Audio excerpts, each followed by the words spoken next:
We welcome you to EclipseSurveillance.com.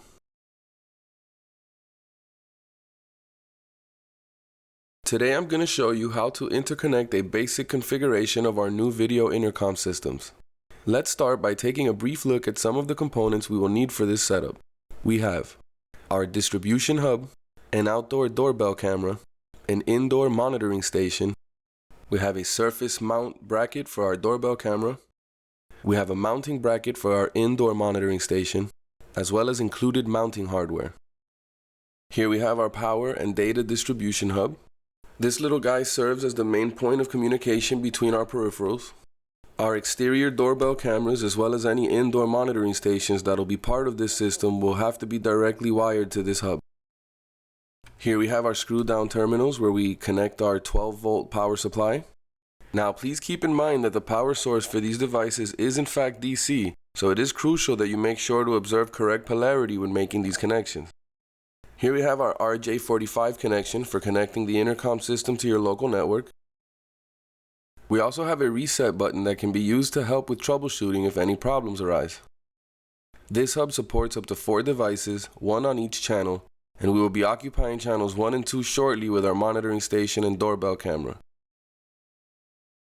As you can see here, our hub has conveniently placed mounting holes that make it easy to secure it onto a wall, underneath a tabletop, or really anywhere that's suitable for the application.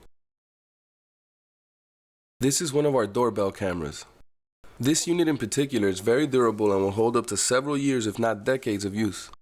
This version is one of our more industrial-oriented variations, but we also carry more aesthetically pleasing models for residential applications. What we have here essentially is an HD wide-angle view camera that provides video to the handset station.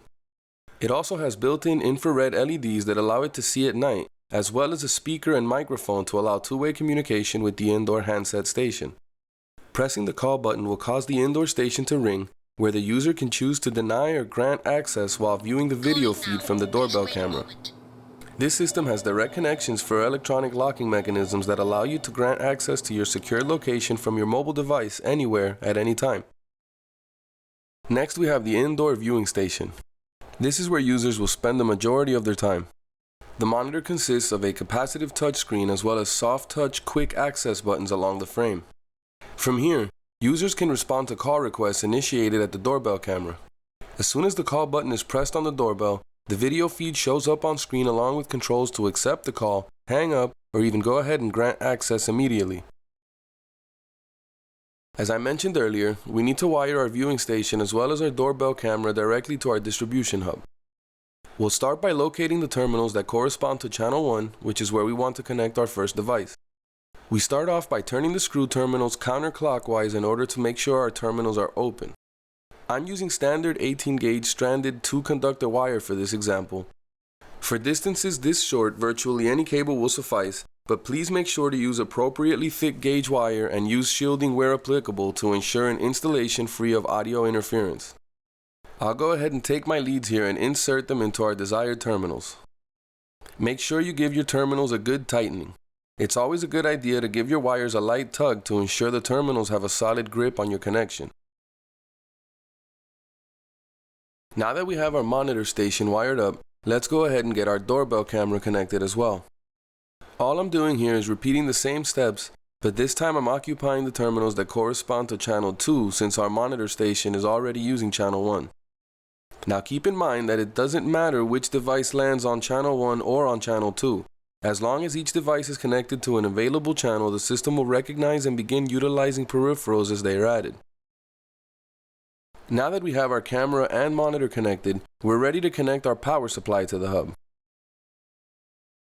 To connect our power supply, we jump over to the other side of the hub where we have terminals marked positive and negative for 12-volt power.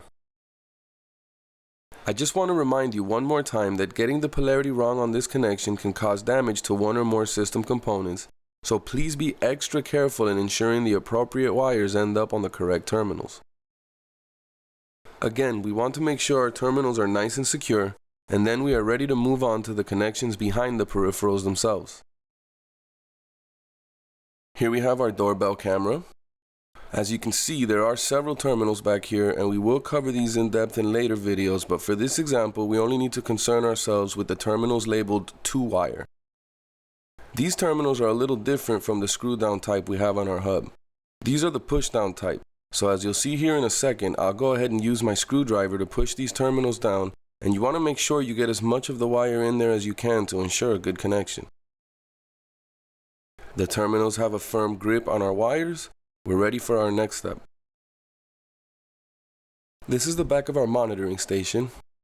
For this example, we only need to connect the 2 wires we have coming from channel 1 on our hub. Now the terminals we want to look for here are labeled 2-wire 1, which are the 2 center terminals of our breakaway connector, as we can see here in the connection diagram. Next, we'll take our leads and connect them to the breakaway connector. Here we have screw-down terminals just like our hub. Again, you want to make sure you get as much of your wire as possible in there for maximum conductivity. We'll plug the breakaway harness back into its connector. We should now be ready to apply power. I connected my 12-volt power supply to the hub, so the monitor should be booting up any moment now. Let's make sure we have communication between our doorbell camera and monitor. Calling now. Please wait a moment. The line is busy now. Sweet. Everything seems to be working properly. Thank you for watching our video.